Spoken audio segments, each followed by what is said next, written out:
박 터지는 토크 오늘 첫 시간은 정치와 막걸리를 주제로 한번 이야기를 풀어나가겠습니다. 왼쪽에는 우리 현실 정치에 몸담았던 정덕환 전 예비부청 중남구청장 예비 후보로 활약하신 분을 제가 모셨고요.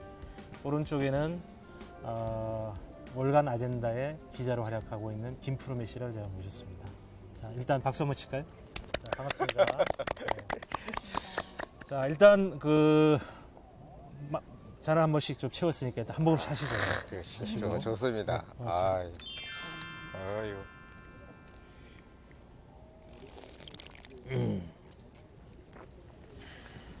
자, 어떠세요?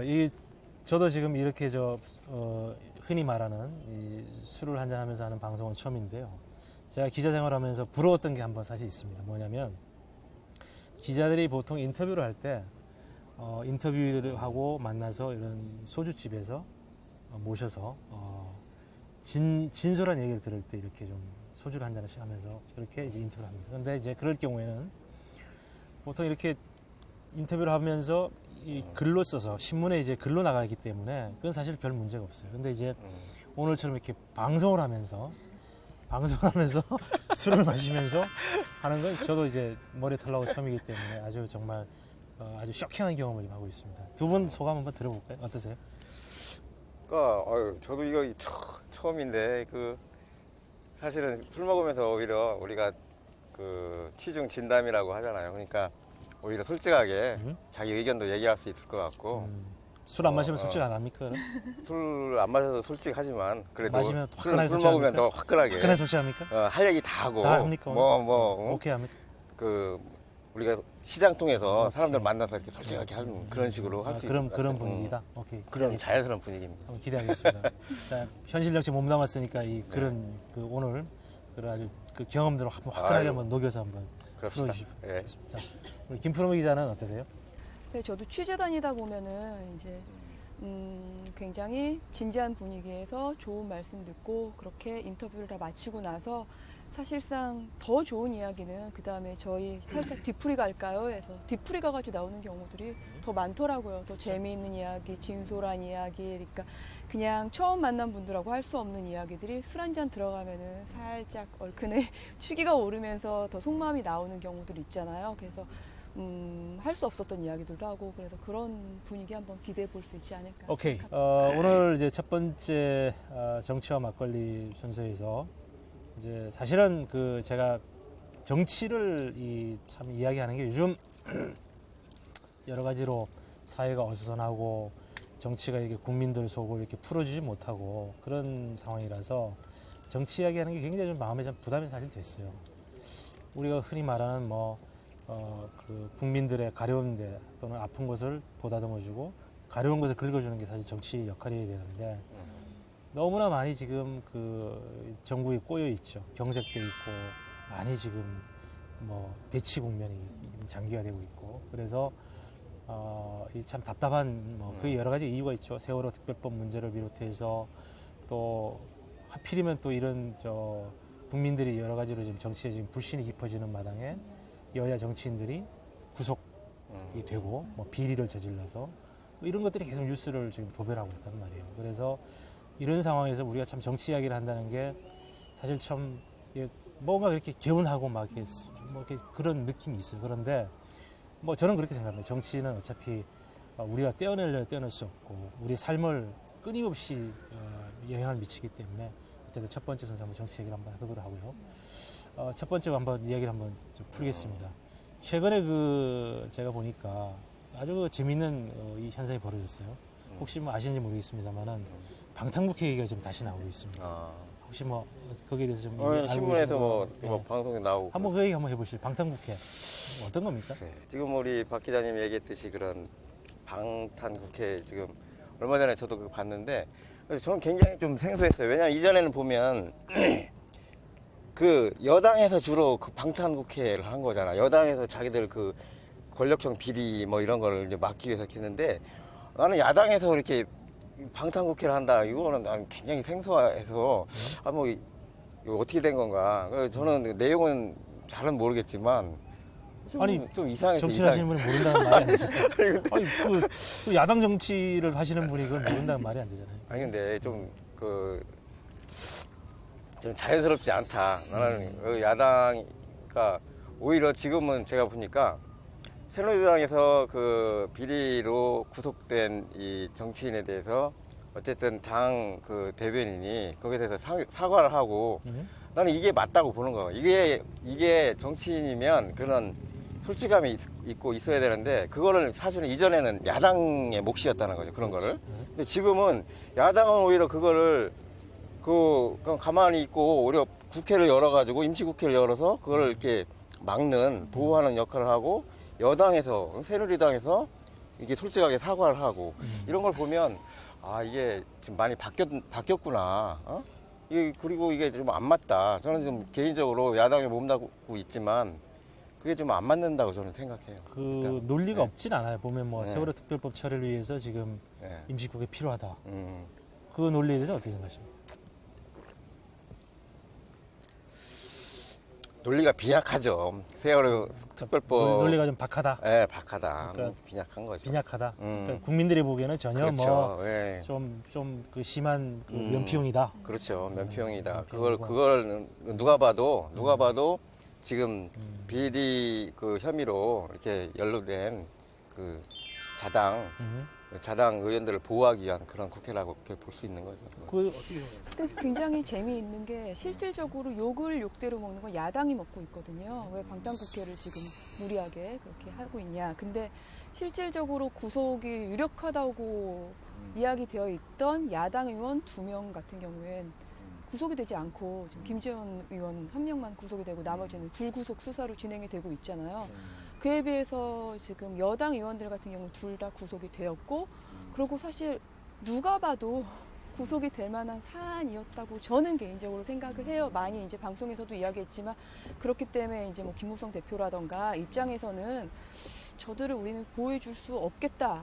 보여줄 만한 가치가 있나라는 생각까지 했던 것 같아요. 지금 김무성 대표 체제가 좀 더 공고하게 확립이 되려면 그에 비해서 야당 같은 경우에는 이렇게 비교하기는 좀 오하지만은 여당 의원들에 비해서 구속된 여당 의원들에 비해서 좀 더 무게감이 있는 뭐 신하경 의원이라던가 신계륜 의원이라던가 무게감이 있는 사람들이 거론이 됐기 때문에 좀 더 막으려고 필사적으로 애를 썼고 근데 실질적으로 검찰에선 이거는 100% 구속이다라고 했는데도 불구속 이제 결정이 났고 그러니까 야당 입장에선 우린 욕은 욕대로 먹고 굉장히 억울하다라고 나올 수가 있겠죠. 근데 국민들 입장에서 보면 처음부터 너희들이 당당하게 나갔으면은 억울할 게 뭐가 있겠냐라고 특히 젊은 친구들 같은 경우에 그렇게 많이 이야기를 하거든요. 그러니까 지금 방탄국회뿐만이 아니라 야당이 하는 모든 행동이 욕은 욕대로 먹으면서 실리는 하나도 없는 쪽으로 많이 가고 있는 것 같아요. 세월호 특별법 문제도 그렇고 굉장히 재미있다고 생각을 해요. 이거 보면서. 그러면 야당 탄압이라고 지금 주장해요. 뭐 이게 이 하한 정국만 되면은 야당 국회의원들 뭐 이런 전례를 들어가면서 그런 논리는 뭐 어떻게 생각해요? 야당 탄압 있겠죠. 저는 정치라는 거는 여당이 야당이 됐건 야당이 여당이 됐던 상대방을 탄압하게 될 거라고 생각을 해요. 어느 쪽이든. 그러니까 그게 옳다는 것이 아니라 하다 보면은 아무래도 자기네 정권을 지키기 위해서 조금 무리하게 그렇게 가는 부분이 있을 거라고 생각을 하는데 많은 부분들에 있어서 지금 국민들이 여나야나 똑같다라거나 야에 대해서도 실망을 야당에 이제 몸담고 계시지만 실망을 하는 부분은 야당 안에서도 어떤 문제가 생겼을 때 그 문제를 해결하겠다는 그런 의지가 보이기보다는 뭐 예를 들면 지금 같은 경우 뭐 박영선 비대위원장한테 알아서 해결해라 해놓고 해결 못한다 그러면은 뭐 원내대표는 그만둬라 뭐 이런 식으로 자기들끼리 약간 싸우고 뭐 이런 모습들을 많이 보이는 것 같거든요. 뭐 선거 때도 그랬고 지금도 그렇고 세월호 특별법 문제만 해도 지금 방탄국회에서는 조금 엇나간 이야기이지만 어차피 연관이 되는 거니까요. 보면은 사실 그 전에 책임이 전혀 없다고 할 수 없는 뭐 안철수 대표라던가 사라졌잖아요. 김한길 전 대표라던가 사라졌고 뭐 문재인 의원 같은 경우에는 거기에서 지금 단식 투쟁 하겠다고 하는데 그게 얼마나 도움이 되는지 안 되는지는 제가 판단할 수 있는 문제는 아니지만 당에서는 논란이 많잖아요. 뭐 그런 것도 그렇고 그래서 가만 보고 있으면은 문제 해결을 힘을 합쳐서 하자는 건지 아니면은 알아서 유력 정치인 하나 딱 갖다 놓고 해라. 못하면 너 내려와. 뭐 이런 식으로 뭐 정적 제거하자는 건가 조금 과격하게 술 한잔 하면서 하는 말씀이니까 드리는 말씀이니까 이런 생각도 좀 들고 그래서 쭉 보고 있으면 많이 안타까워요. 자, 지금 이제 방탄국회 얘기를 제가 왜 꺼냈냐면 사실은 이제 그동안 그 여와야를 다 막론하고 이제 흔히 하는 말로 특권 내려놓기라는 얘기 참 많이 했어요. 그래서 정말 특권 내려놓는 게 얼마나 힘든가를 이번에도 여전히 저는 보여주는 거라고 봐요. 그래서 오히려 정말 사실은 이렇게 정치적인 어떤 의도가 있었다면 당연히 뭐 여당 국회의원들을 이렇게 좀 구속시키거나 뭐 사법 처리할 때 야당 국회의원들을 밸런스를 맞추기 위해서 저는 이번에 어떻게 보면 좀 그런 어떤 의도가 좀 있어 보인다라는 생각을 해요. 만약에 정말 그게 아니고 순수하게 정말 야당 의원들 몇 명만 잡아서 구속시키면은 뭐 야당 탄압에 대한 게 분명히 나올 것 같으니까 여당 의원들은 이미 소위 말해서 몇 명 있었죠. 박상은 의원이라든지 뭐 조현영 같은 사람들 흔히 말하면서 관피와 척결이라고 하는 차원에서는 도망갈 여지가 없는 사람들을 사법 처리는 해야 되겠고 이 마당에 한번 그럼 이쪽에 좀 문제 있는 친구들도 있을까네? 뭐 이렇게 해서 좀 한 것 같긴 해요. 그런데 제 생각입니다. 뭐 여기 있는 분들이 뭐 동의할지 모르는데 이번에 그 야당 탄압 이야기를 하길래 그러면 야당 국회의원들은 비리를 저지르고 구속 또는 어떤 그런 사법 처리될 위기에 놓여 있으면은 다 야당 탄압이다. 라고 이렇게 빠져나가겠다는 건지 그런 건가요? 그렇게 봐야 됩니까? 저는 그러면 야당 의원들은 잘못해도 사법 처리하면 안 되는 건가요? 어떻게 생각하세요? 나는 화가 좀 나더라고요. 진짜 화나잖아요. 어떻게 생각하세요? 저는 잘못했으면 당연히 처벌받고 그리고 그것이 당 소속 의원이다 그러면 당은 사과하고 국민들에게 사과부터 저는 하고 그게 맞다고 예의다. 생각해요. 사과부터 그러면 하고. 그게 예의죠. 사과 안 하고 그냥 야당 탄압에 문제 있다. 근데 지금 보면 여당 의원의 어떤 비리 혐의가 있을 때 같이 껴서 지금 야당 의원도 이제 집어넣는단 말이죠. 근데 실제 사안이 좀 가벼우니까 상대적으로 뭐 한쪽은 구속되고 한쪽은 안 될 수도 있는데 그렇다고 해도 그것이 확실하게 아닌 걸로 입증이 될 때까지는 일단은 어떤 혐의가 있는 거잖아요. 그럼 그 자체로도 이미 그 국민들이 볼 때는 저게 뭐 아닐 땐 굴뚝에 뭐 연기는 난리 없다고 뭔가 혐의가 있으니까 그렇게 하는 거기 때문에 그런 거에 대해서는 정치인이라면 당연히 그런 부분에 대해서 인정을 하고 잘못한 거에 대해서 솔직하게 그리고 당의 입장에서는 국민들한테 사과가 먼저다. 사과가 먼저 하고 해야 된다.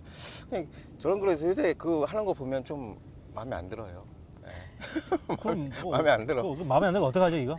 그러니까 중요한 건 마음에 안 드는 걸 마음에 안 어떡하냐, 드는데 이거. 뭐 바꿔야지 어떻게 바꿔요? 누구 마음에 안 들면 어떻게 바꿔야 되죠? 예를 들어서 바꾸는 거는 사람을 바꾸는 게 나는 최고라고 보고 사람을 바꾼다. 그게 나는 시작이라고 보고 사람을 바꿔야 된다. 뭐든지. 왜냐하면 이 정치가 보면 사람이 하는 뭐 예술이라고도 하고 그러니까 사람을 바꿔야 된다고 생각을 하기, 사람은 어떻게 바꿔? 하기 예를 때문에 들어서 사람은 어떻게 바꾸냐 이거지. 그럼 또 선거 때까지 기다려?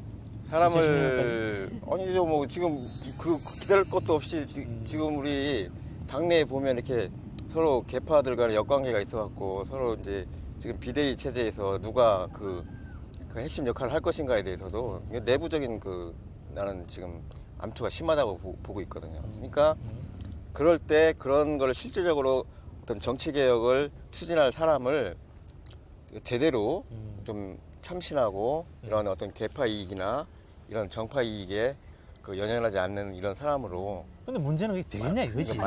그걸 만들어야 된다. 지금까지 그걸 안 했잖아. 못한 건지 특히 모르지만 안 했잖아. 그러니까 모든 기득권을 내려놓고 그런 걸 해야 된다는 거죠. 그래서 그 당이론적으로만 네, 얘기하는 근데 건데 그게 벌써 2012년도에 총선 패배, 대선 패배, 또 뭐 지난 지방선거는 겨우 세월호 때문에 무승부 나오고 730 재보궐 참패까지 오면서 뭐가 바뀌었냐 이거예요. 나는 그걸 맨날 당이론적으로 뭐 해야 된다 말아야 된다. 뭐 어떻게 도대체 이 어떻게 됩니까? 답답하다 이거지. 답답해요. 답답하다. 그러니까 술 마시는 거지. 아니 술 마셔서 해결되면 아니, 마셔주겠다 이거야. 국민들 입장에서 보면 그게 너무 그게 답답한 거야. 그러면 그렇게 하는 것이. 그러면 이 국민들이 이렇게 답답해한다는 거를 그 사람들만 모르는 건가요? 모르나요, 진짜?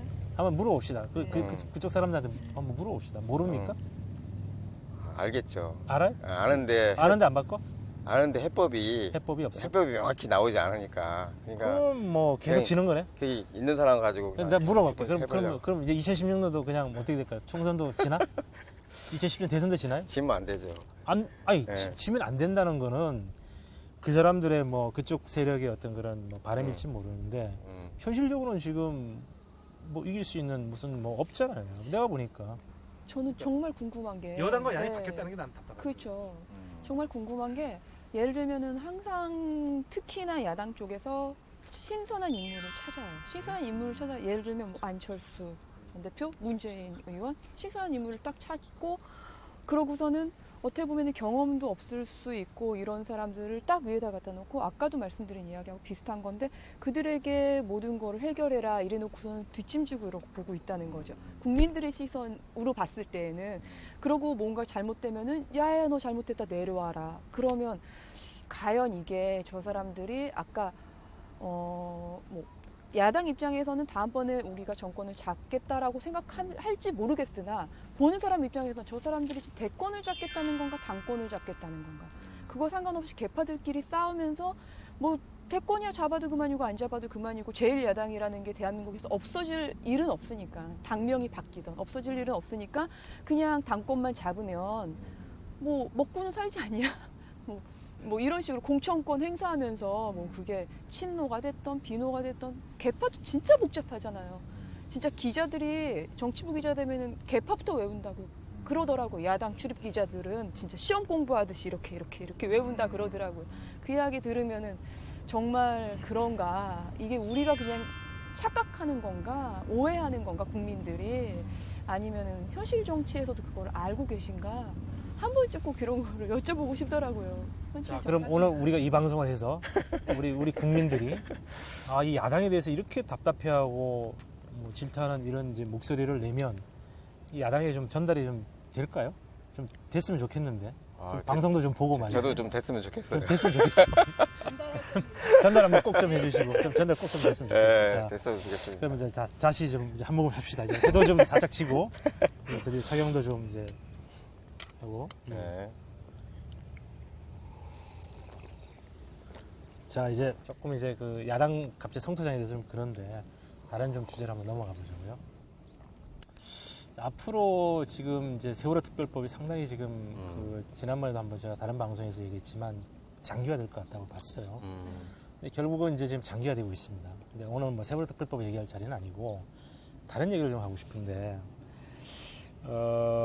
지난 방송에서 조금 아쉬웠던 건 뭐냐면은 자, 이 세월호 특별법 도대체 어떻게 해야 좀 풀지에 대해서 잠깐만 한번 얘기 좀 해보자고요. 누가 풀어야 됩니까? 저는 뭐 풀어야 될 수 있는 풀 수 있는 키를 갖고 있는 사람이든지 정당이든지 아니면은 단체든지 있을 거예요.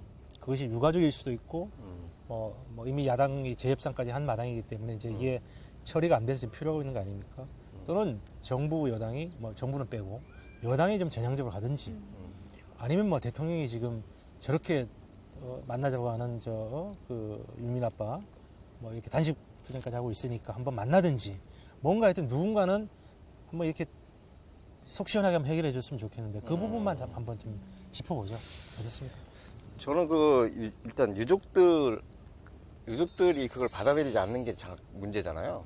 뭐 문제라고 하는 거는 이제 비판하는 건가요? 아니면 그냥 거기서부터 이제 계속 꼬이고 있다는 뜻인가요? 아니 그렇죠. 그게 나는 그 핵심이라고 해서 잘못이라는 얘기인가? 아니면 뭐 유족들의 의견을 나는 받아들여야 된다 보는 거예요. 유족 의견을 받아줘야 그렇죠. 된다. 받아줘야 수용해야 된다. 된다. 누군가. 그 법안 내용 안에 그 유족들의 의견 왜냐면 세월호 특별법이란 그야말로 그 사건에 대해서 특별히 처리하기 위해서 만든 법이잖아요. 그렇기 때문에 가장 중요한 당사자인 유족들의 의견이 반영이 돼야 된다. 저는 그렇게 보는 거예요. 오케이.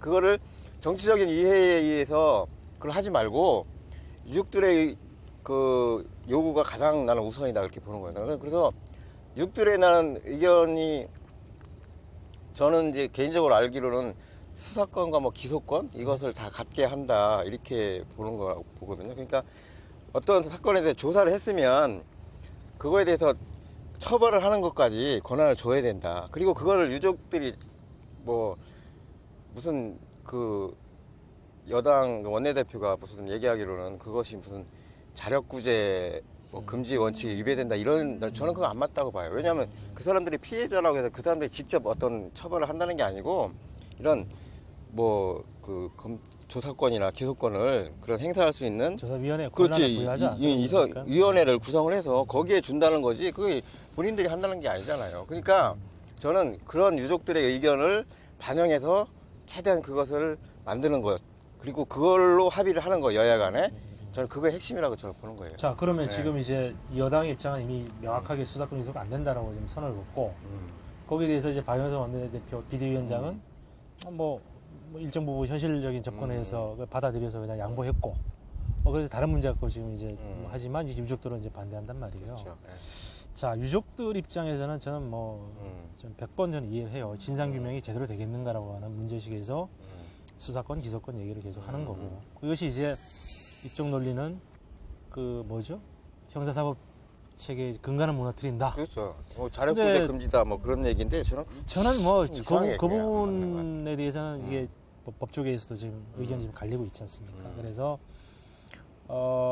자 이렇게 지금 한쪽이 유족도 제가 볼 때 포기하지 않을 것 같아요. 수사권 기소권 합의 뭐 물론 뭐 예를 들어서 실력 행사하면은 뭐 유족들이 뭐 힘이 있겠습니까, 그죠? 그러나 이제 그 유족들의 입장이나 심정을 대변하는 또는 그 공감하는 많은 국민들이 지금도 여전히 그런 수사권 기소권을 좀 부여해서 뭔가 좀 속 시원하게 진상규명이라도 해주길 바라는 거고 여당에서는 뭔가 좀 이렇게 이 소위 말해서 제 느낌에는 그런 거죠. 칼자루를 좀 쥐어주면 불리할 것 같은 뭐 이런 이제 또는 이게 또 그 진상조사위원회 이제 활동 기간이 뭐 2년이냐 뭐 이런 또 장기간 되면은 나중에 2016년 총선도 있고 뭐 이런 이제 어떤 그 선거도 있고 하니까 이런 영향을 고려해서 지금 계속 거기에 지금 명확하게 지금 선을 긋고 있는 것 같아요. 그러면 뭐 어떻게 되겠어요?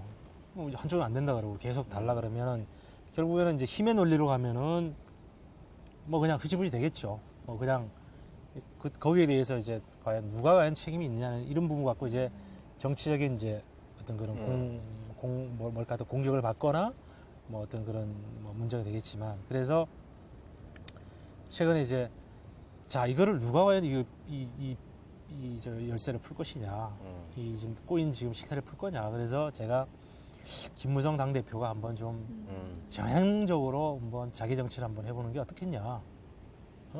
지금 집권당에서 뭐 사실은 뭐 원내대표라는 사람이 그 당의 의견을 나름대로는 모아서 지금 협상한 거 아니겠어요? 그러면 답은 조금 그 집권당에서 이게 정말로 국민들의 마음을 좀 아픈 마음을 좀 달래고 뭐 그러면은 한번 과감하게 김무성 정치를 한번 하는 건 어떻겠냐. 그래서 김무성 대표가 정말 멋지게 한번 결단하면 뭔가 좀 해결의 실마리를 보일 것 같은데 어떻게 생각하세요? 김무성 대표가 김무성 다시 대표 또 공이 넘어가면 또 괴로워. 김무성 대표 너무 띄우는 것 같아 나라 요새는. 김무성 대표 너무 그러니까 그거는 뭐 띄운다기보다 자기가 알아서 지금 잘 나는 이 국면을 잘 뭐랄까 좀 요리한다 그럴까? 그러니까 되게 저는 김무성 대표 되게 굉장히 정치적인 것 같은데 그런 뭐 면에서 보면 정치 많이 했으니까. 김무성 사실은 해결의 열쇠는 그렇게 하면 어떻게 보면 또 자연스럽게 넘어갈 수도 있죠. 김무성 대표가 그런 거에서 자기 결단을 했다 하면서 하면 근데 지난번 그 군대 문제도 보면 김무성 대표가 막 이럴 수가 있냐 그러면서 뭐 피가 끓는다는 둥 하면서 막 책상을 치고 막 이러니까 이게 갑자기 조사가 막 전면적으로 들어가서 이게 지금까지 왔잖아요. 제대로 막 파헤치고 그러는데 이 세월호 문제까지도 또 그 김무성 대표가 또 그런 결단으로 한다? 너무 띄워주는 것 같아. 만들어준다. 너무 띄워주는 것 같고 뭐 그런 관점도 있을 수 있겠네. 사실은 저는 그런 그 문제는 이제까지 보면 야당이 사실은 그런 아젠다를 주도해서 다 그 치고 나가고 헤쳐나가고 그랬단 말이죠. 군대 문제 우리가 이전에 보면 여당에서는 대충 이렇게 덮으려고 해도 야당에서 그 진상조사위원회 구성해서 직접 가가지고 사람들 면담해서 그 사실을 알아봐가지고 사실은 이렇다 이런 식으로 발표했잖아요. 그죠? 그렇게 해서 진짜 사건의 진실이 응? 밝혀지고 또 세월호 특별법 같은 건 마찬가지예요. 그런 일이 있으면 직접 현장에 가서 직접 야당 의원들이 발로 뛰면서 그 내용을 조사하고 그거에 대한 대안도 마련하고 이것을 국민들에게 호소하고 다 주도했는데 지금 보면 어떻게 하고 있어요? 여당이 그걸 주도한다는 거예요. 여당. 김무성 대표 같은 사람들이 그걸 막 주도 나가고 나는 이게 진짜 너무 어떻게 바뀐 것 같아. 무슨 또 이러면 또 야당 아니 성토입니다. 그러니까 또 야당 성토. 그런 건지도 모르는데 나는 그래서 답답하다 또 역시. 진짜 또 답답해요. 답답하다. 그래서 답답해. 야당을 아끼는 심정. 오히려 그러니까 자, 우리 푸르메 기자. 진짜 답답해. 너무 답답해지니까. 일단 그 말씀에는 전적으로 동의를 합니다. 일단 야당이 특히나 약자들, 힘든 사람들의 의견을 좀 대변을 해줘야지 야당으로서 역할을 하고 있는데 지금 그걸 너무 못하고 있기 때문에 국민들이 실망을 하는 거고 진짜 뭐 여러 가지 선거 결과가 그걸 또 보여주고 있고요. 며칠 전에 한 달쯤 된 것 같아요. 어떤 유가족 분이 이제 야당이 너무 못했다라고 말씀도 하시더라고요. 근데 전 일단 세월호 특별법 같은 경우에는 한시라도 빨리 해결이 돼야 되는 문제이기 때문에 야당이든 여당이건 누구와 나서든 해결을 해야 된다고 생각을 해요. 군대 문제도 마찬가지고. 근데 특히나 며칠 전에 그런 이야기 나왔죠. 이제 야당 의원이 1대1로 유족들하고 붙어서 설득해라. 그럼 자기네가 와서 설득을 해야죠. 여당 의원들은 손이 없나 발이 없나 입이 없나. 야당 의원들한테만 그거를 미루지 말고 설득해라. 자기네는 의원 아닌가? 다 국민이 뽑은 의원인 건 똑같은 건데 여당이든 야당이든 설득할 사람이 생각이 있는 사람이 가서 설득을 하면 되는 건데 너무 우린 여기까지 합의해 줬으니까 나 몰라라 나머지 이제 설득하는 거는 야당이 알아서 해라라고 하는 여당이 그게 너무 얄미워요. 솔직히 국민의 입장에서는 이제 저희 회사가 광화문에 있어서 이제 갈 때마다 보거든요. 유족들 그 텐트를 보면은 마음이 너무 아파서 그런 생각이 들고 또 하나는 김무성 대표를 너무 띄우는 게 아니냐. 근데 그렇게 볼 수도 있고 야당과는 달리 여당은 또 잘못하는 게 너무 많음에도 불구하고 전략적으로 굉장히 머리가 좋게 행동을 해서 딱딱 뭉치고 이번에 지방선거 전략을 봐도 그렇고 그런 게 어떨 땐 조금 얄미운 면도 없지 않아 있지만 한편으로는 문제를 해결하려면 김무성 대표를 띄우던 박근혜 대통령을 띄우던 심지어 김기춘 비서실장을 띄우던 누구라도 해결을 해야 된다고 봐요. 누구라도 힘 있는 사람이 나서가지고 이걸 해결을 해야지. 정말 그러다 유민희 아빠 돌아가실 때까지 기다리면은 이게 지금 뭐 유신 정권 시대도 아니고 너무 말도 안 되는 거죠. 그러니까 뭐 누가 이 사람 그렇게 대단한 사람이 아닌데 이 사람이 문제를 해결함으로써 이 사람의 가치가 올라가는 게 좋다 싫다를 떠나서 일단 사건은 좀 해결을 했으면 좋겠어요. 기왕이면 양쪽이 힘을 합쳐서 했으면 좋겠고 결국은 김무성 대표에서 더 나아가서는 박근혜 대통령이 힘을 좀 써야겠죠. 세월호 특별법 같은 경우는 지금 교황님 오셨을 때 그렇게 따라다녔으면서 이번에 유족들을 못 만나주겠다고 계속 입장을 재확인하는 건 너무 말도 안 되는 게 아닌가. 별로 어려운 일도 아닌데. 그러고 무슨 카톡으로 이상한 유언비어나 뭐 심지어 어떤 친구는 그 얘기도 하더라고요. 유족들 빚까지 갚아준다면서 무슨 말도 안 되는 소리냐고. 아니 그러니까 그런 식으로 사실 너무 말도 안 나도 되는 거죠. 들었는데 그게 뭐 가령 유족들한테 너무 이제 이번 세월호 사건 유족들한테만 그러니까 편파적으로 특혜를 준다는 식으로 이렇게 해서 그 카톡 같은 데서 그런 걸 돌리고 있더라고. 그러니까 어떤 거냐면 이전에 그러면 무슨 참사 예전에 많은 참사를 당한 사람들은 그러면 어떡하고 이번만 그렇게 특혜를 주느냐. 가령 뭐 살아남은 학생들에게 대학 뭐 특례 입학을 해준다든지 아니면 그 보상금이라든지 이런 거에서 너무 차이가 난다 이런 식으로 하면서 이 국민들 간에 이렇게 좀 이간을 시키는 그런 식으로까지 이게 좀 여론 형성을 좀 하고 있다니까. 나는 그거 굉장히 지금 그 공작 정치 같아. 그런 게. 그 공작 정치 아니야 그거? 주장인데. 예? 그거는 뭐 사실 문제 많죠. 뭐 어머니 부대가 나타나가지고 갑자기 네. 무슨 그러니까. 그래서 이제 무슨 선거 이제, 때만 예, 되면 뭐 이제 나타나는 사람들은 아닌가? 가스통 뭐 할배 그러니까. 뭐 이런 얘기에서 조금 나도 이제 진짜.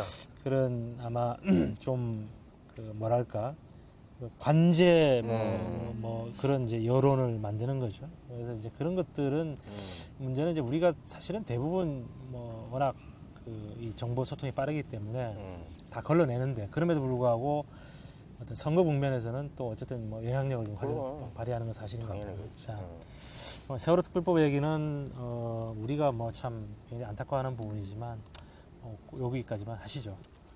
다음 얘기는 말이에요.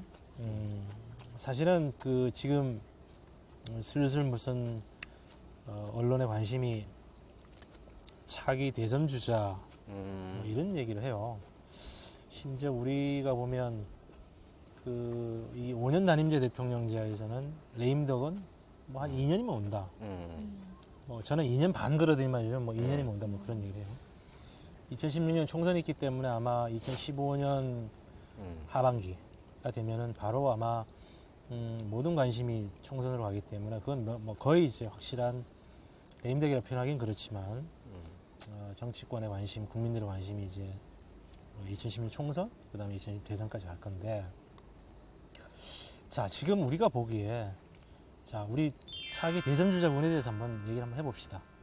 아무래도 뭐 차기 대선 주자. 지금 박근혜 대통령 리더십에 대해서는 뭐 국정적인 지지도가 좀 높게 나오지만 대다수 또 많은 국민들은 좀 답답해하는 측면도 있고 뭐 좀 소통이 좀 전혀 안 된다라고 하는 측면에서 별로 좀 뭐 나아진 게 없다고 좀 보여지거든요.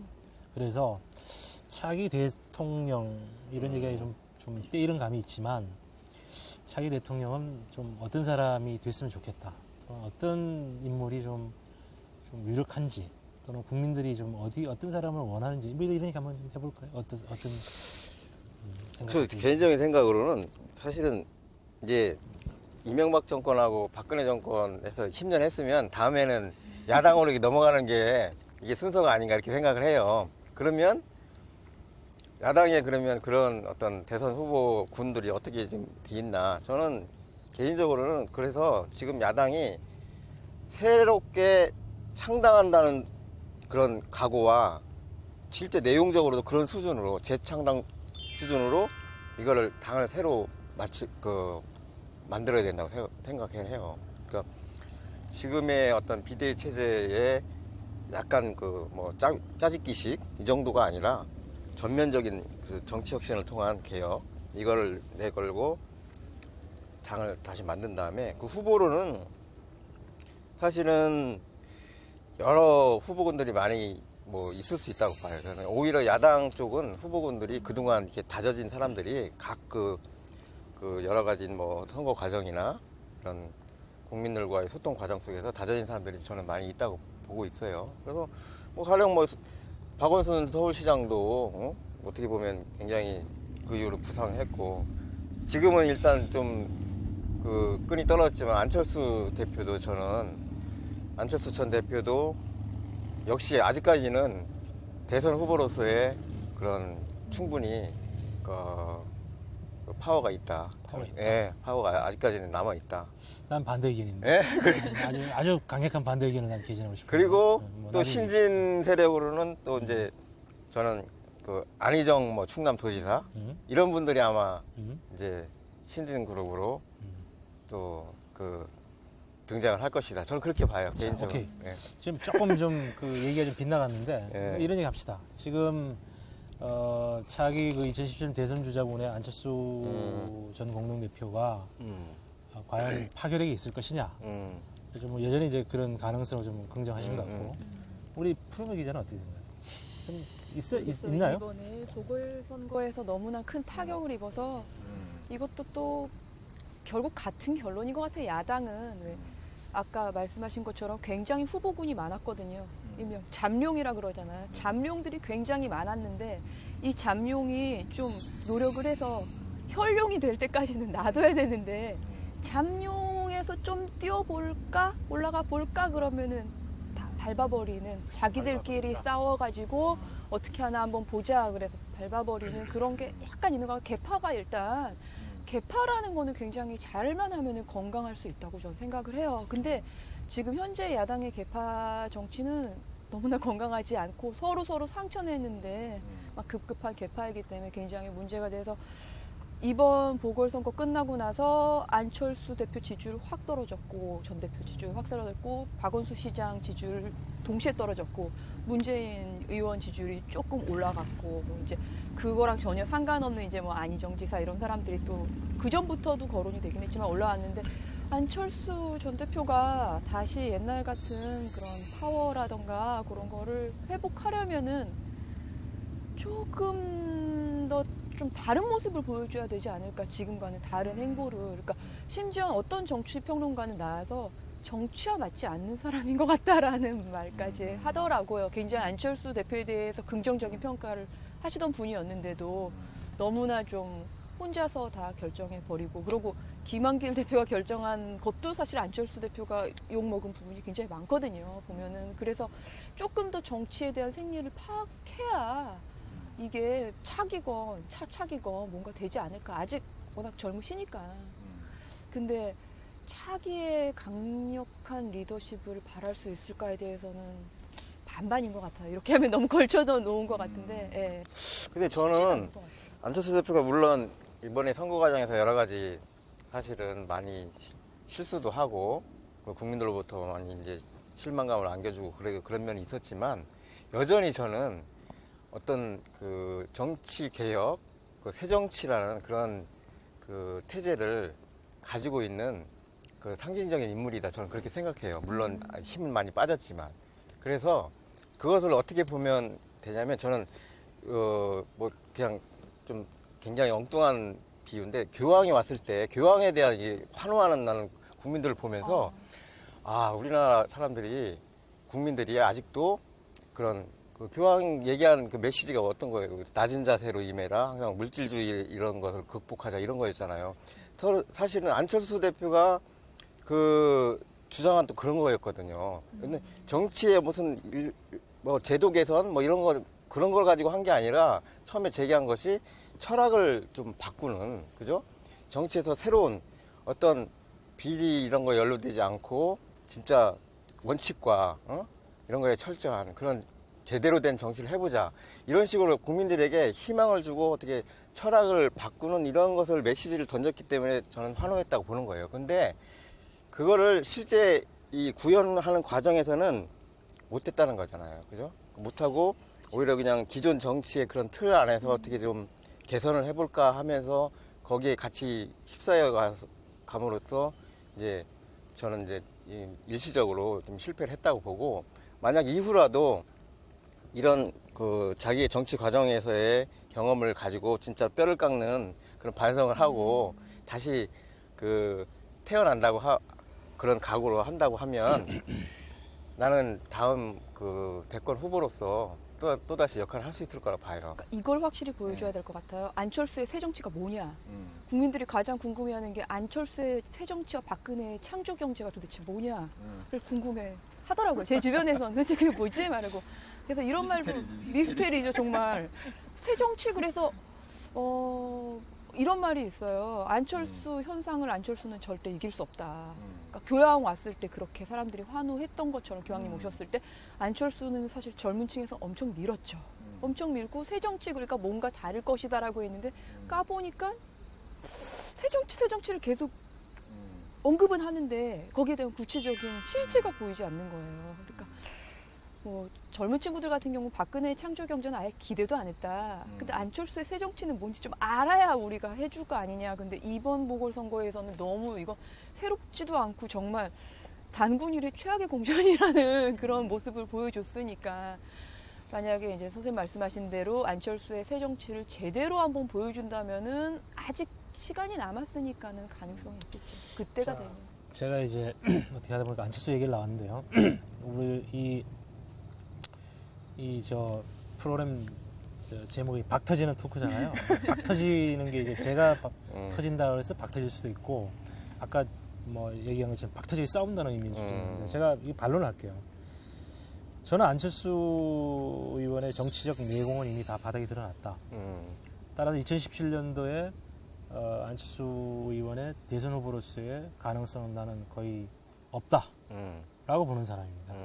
이게 사회자지만 제가 이 부분에서 강한 제가 반론을 제기하고 싶은 것이 뭐냐면 그동안 안철수 의원이 그동안 소위 말해서 2012년도에 대선 후보로 각광을 받았던 것은 다른 거 없었어요. 신선한 것. 정치를 안 했다. 정치 때묻지 않았다. 그래서 완전히 백지 상태이기 때문에 어떤 그림을 그릴까. 그래서 흔히 말하는 새정치, 기존 뭐 진영 논리에 벗어나고 뭐 이런 이야기들 아니겠습니까? 근데 그런 진영 논리로부터 벗어나서 자기만의 어떤 그런 상식적인 정치를 하겠다 이런 이야기가 너무나 쉬운 언어였고 그것을 국민들이 그래 뭐 새정치 별거야 상식적으로 하면 되는 거고 그지 뭐 특권 내려놓자는 얘기하는 거고 기득권 포기하자는 얘기하는 거고 그런데 제가 이번에 딱 그 합당 과정과 새정치민주연합의 창당 과정이죠 사실은 과정과 그 다음에 육사 재보궐선거 6.4 지방선거 7.30 재보궐선거 과정을 보면서 저는 첫 번째 위험한 시그널은 저는 어디서 봤냐면은 새정치민주연합 소위 말해서 부민주통합당과 새정치연합의 합당 과정에서 저는 안철수 의원이 정치적 생명이 이제 불꽃이 사그라 들어가는 첫 번째 징조는 거기서 봤어요. 왜냐?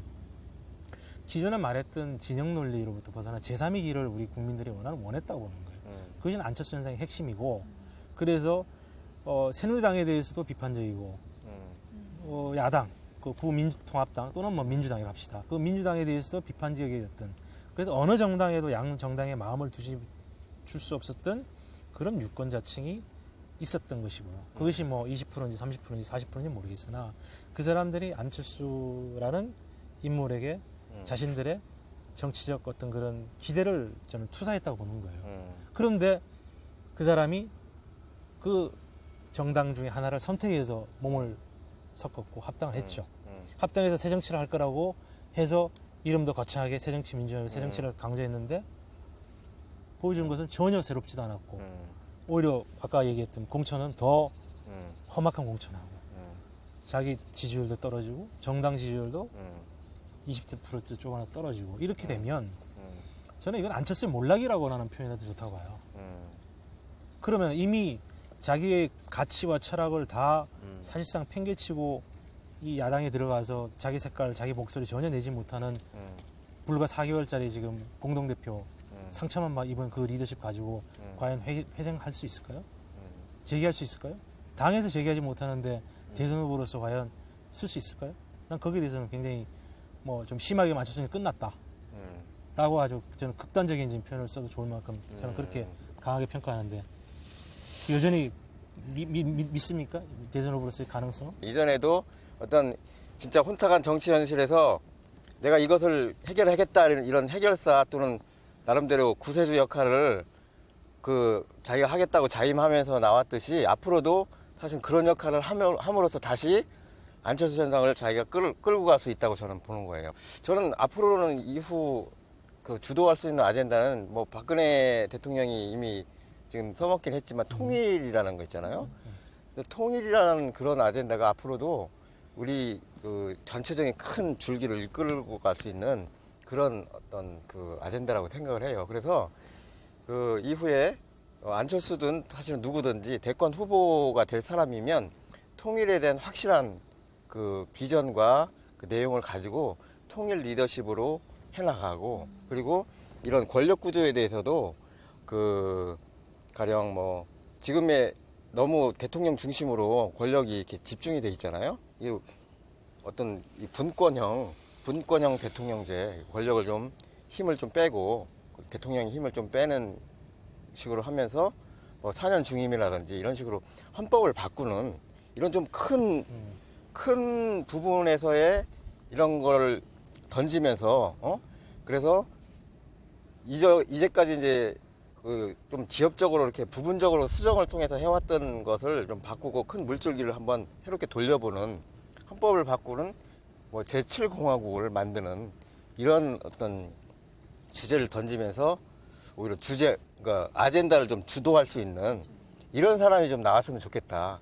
나는 그것이 아직까지는 안철수 전 대표가 가능성이 있다고 저는 보는 거고. 질문 하나만 예, 드릴게요. 예. 안철수와 통일하고는 이제 같은 의미일까요? 굉장히 괴리적인 거 아닐까요? 안철수 꼭- 경제 아닐까요? 꼭 떨어졌다고 볼 수도 저는 없다고 봐요. 통일이라는 것은 안철수와 그러니까 개념이 맞아요. 그거는 뭐 안철수는 물론 경제 쪽으로 좀 더 포커싱이 돼 있지만 그 자기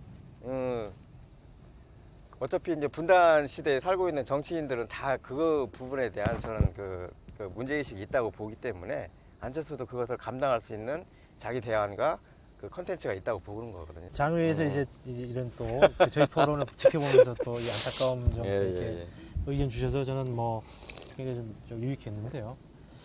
오늘 뭐 벌써 우리가 이제 이 막걸리 토크를 벌써 한지 벌써 한 1시간 가까이 좀 지난 것 같아요. 슬슬 좀 마무리도 좀 하고 뭐 그런 차원에서 이제 개헌 문제와 차기 우리나라의 새로운 차세대 리더십에 대해서 한번 좀 얘기하시죠. 저는 뭐냐면 2017년에 과연 지금 현재에 있는 그런 사람으로 대통령이 결정될 건지 아니면 또 다른 어떤 리더십을 가진 어떤 인물 지금 또 때가 되면 또 나타나거나 또 주위에서 또 추천하겠죠. 그런데 저는 그거보다 더 선결돼야 될 과제가 뭐냐면 사실은 대한민국의 이 정치 구조라고 저는 생각합니다. 예를 들어서 지금 이런 식의 그 양당 구조 하에서는 새로운 인물이 나와서 결국에는 아무리 국민이 지지해도 자기 세력을 갖고 있는 이 새누리당이나 지금 현재 새정치민주연합 같은 거대 양대 정당 사이에서 끼어 있으면 거기서 선택받지 않으면 뭐 방법이 없잖아요. 그러면 이제 그 사람이 새누리당 후보가 되든지 또 새정치민주연합 후보가 돼야만 어쨌든 본선에 나가서 한번 붙어볼 거 아니겠어요, 그죠? 그래서 그런 이 지금 현재 정치 구조가 끊임없이 이게 사실상 대한민국 지금 양당 정치의 기득권 구조 아니겠어요? 그래서 누가 대통령이 되냐? 저는 아까 사람이 중요하다고 합니다. 저는 시스템이 중요하다고 생각합니다. 시스템이 그렇죠. 바뀌어야 된다. 이 시스템이 바뀌어야 좋은 사람이 나와서 그 사람이 좋은 뜻을 가지고 정치를 할 수 있다. 제가 안철수 전 공동대표나 안철수 의원을 안타까워하는 것은 분명히 좋은 뜻을 가지고 나타났으나 현실 정치에서 자기가 독립해서 홀로 설 수 있는 정치 구조가 아니었던 거잖아요. 양대 정당 세력 사이에서 끼어가지고 제3위를 가고 싶었으나 제3위 정당은 결국은 실패할 수밖에 없는 소선구 구조라든지 이런 이제 구조 아니겠습니까? 그리고 이 강력한 대통령 중심제의 이런 이제 정치 구조, 정당 구조인데 그래서 지금 마지막에 이제 좀 우리 테마는 좀 뭔가 한국의 정치 구조가 좀 바뀔 수 있는 어떤 그런 그 과제들 한번 좀 짚죠. 그리고 나면은 그 속에서 좋은 토양 속에서 좋은 정치 리더가 아마 나타나서 국민들에게 좀 선택받을 수 있지 않을까 저는 그렇게 생각하는데 그거 어떻게 생각하세요? 좀 한국의 정치 구조 바뀌려면 뭐 개헌인가요? 굉장히 힘든 뭐 힘들지만 현실인 것 같고요. 일단 지금 이 거대 양당 구조 하에서는 말씀하신 것처럼 쉽지 않죠. 새 인물이 들어와도 바꾸기는 쉽지 않을 거예요. 더군다나 대권의 문제라면 뭐 서울시장이라던가 이런 거하고 지방선거하고 또 다른 문제이기 때문에 굉장히 쉽지 않을 텐데 또 뭐랄까요. 약간은 이건 좀 너무 좀 무야무야 흘러가는 이야기인 것 같기도 하지만 시간이 해결해야 되는 문제도 분명히 존재하는 것 같아요. 여태까지의 시스템이라는 게 너무 많이 뭔가 이렇게 세력이라던가 조직이라던가 이런 걸 동원해 모든 선거가 다 그렇고 어느 나라나 그런 건 있겠지만 이런 걸 동원해 가지고 하는 싸움이기 때문에 정말 본선뿐만 아니라 경선에서도 누가 더 세력을 많이 가졌느냐 이런 사람들한테 훨씬 더 유리하고 국민의 뜻과 상관없이 결정되고 이런 부분이 상당히 있었잖아요.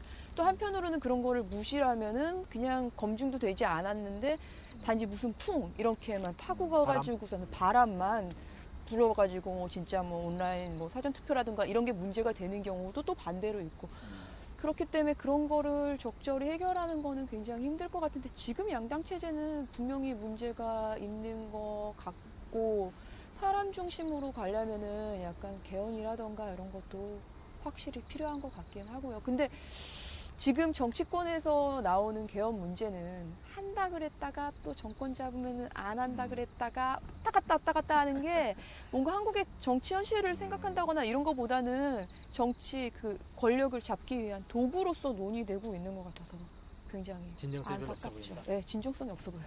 그럼에도 불구하고 개헌 문제, 예를 들어서 지금 87년 그 헌법이죠. 87년 체제에 대한 반성. 그러니까 한마디로 얘기하면 분명히 우리는 87년에 그 6.25 선언을 통하고 또 직선제 개헌을 통해서 우리는 분명히 민주화했다고 우리 스스로 인정해요. 그리고 분명히 그 많은 세월이 흐르는 동안에 우리 사회가 민주화됐냐 안 됐냐 논쟁을 한다면 뭐 저는 민주화됐다고 저는 분명히 봅니다. 예. 민주화 후퇴에 있는 뭐 그 논쟁도 있을 수 있지만 분명히 민주화는 됐는데 그런데 문제는 여전히 우리들의 그 정치된 불신, 정치된 불신은 여전하다는 거예요. 그래서 끊임없이 우리 국민들이 정치에 실망하고 정치인들에게 실망하고 소외되고 이런 부분인 것 같아요. 그래서 제가 이제 이번에 뭐 새로 지금 김무영 대표 다시 뭐 세월호 특별법 정국이 끝나면 뭐 개헌을 문건영 뭐 대통령이 개헌을 하겠다라고 하는데 추진하겠다라고 하는데 이번에는 한번 좀 그런 개헌 논의가 좀 뭐 현실적으로 좀 가능할까요? 어떻게 보십니까? 어떻게 보시죠? 저는 그렇게 했으면 좋겠어요. 진짜. 했으면 좋겠다. 희망이다. 그런 걸 빨리 그런 정치 구조에 대한 그 변화가 아까 얘기하셨듯이 잘 얘기했는데 시스템이 바뀌어야 된다는 거 저는 동의하거든요. 시스템이 바뀌어야 되는 거고 지금 우리나라 정치 구조 보면 사실은 보수가 거의 이렇게 그 자리를 잡은 보수가 안정적으로 거의 보면 어느 선거를 해봐도 한 40%를 장악하고 있잖아요. 그죠? 이거는 저는 굉장한 큰 힘이라고 생각해요. 그래서 이 구조를 진짜 시스템을 바꾸지 않으면 앞으로도 이 그 진보 쪽에서 어떤 정권을 잡는 거 너무 이렇게 힘들어질 거다. 이걸 시스템을 바꾸지 않으면. 왜냐면 보수는 안정적인 자기 지지 기반이 진짜 40%가 거의 뭐 고정적으로 지금 나오고 있거든요. 보면. 그래서 뭐 선거법 아까 뭐 개헌 문제도 그렇고 선거법도 보면 그 이후에 뭐 정당 명부 뭐 비례대표 이런 것도 지금 얘기가 나오고 있잖아요. 저는 뭐 자세한 내용은 모르겠지만 이것이 국민들의 보다 많은 그 민의를 수렴하고 이렇게 모아서 그것으로 이제 대표를 뽑는 그런 방식이라고 저는 그 알고 있거든요. 그러니까 그런 식으로 해서 지금의 소선구제 같이 뭐 한 사람만 뽑는 게 아니라 진짜 많은 사람을 대변할 수 있는 사람을 이렇게 그 정당의 어떤 지지율대로 이렇게 뽑고 그거에 따라서 그 민의를 대변하는 정치를 하는 이런 구조로 선거법도 바꾸고 또 정치 그 권력 구조도 개헌을 통해서 대통령이 너무 힘을 실어주는 이런 것보다는 좀 힘을 좀 나눠서 총리하고 뭐 나눠서 이렇게 한다든지 그러니까 뭐 일종의 내각제 이런 거를 내용적으로 도입을 해서 좀 그 개헌을 한다든지 저는 그런 어떤 식으로든지 권력 구조의 어떤 변화가 그 개헌을 통해서 이루어졌으면 좋겠다는 게 개인적인 바람이에요. 그런 건. 그 바람은 아마 뭐 이제 다 국민들이 있을 것 같고요. 예, 예. 그 오늘 이제 장시간 이 막걸리 앞에 놓고 이제 토론하면서 이런 문제 저런 문제를 많이 짚어봤습니다. 짚어봤고 오늘 이 자리에서 우리가 하는 이야기들이 아마 많은 국민들이 또 이런 자리를 통해서 정치 이야기를 하고 정치가 좋아지기를 바라고 정치에 대한 기대를 접지 않고 뭔가 그래서 우리 삶이 좀 좋아지길 바라는 아마 그런 자리를 한번 좀 우리가 대변하는 그런 의미였으면 좋겠다는 생각을 하면서 그렇죠. 많은 하고 싶은 얘기가 많지만 오늘 첫 번째 자리는 이렇게 마무리하겠습니다. 아유, 예. 수고하셨고 박수 한번 칩시다. 고맙습니다.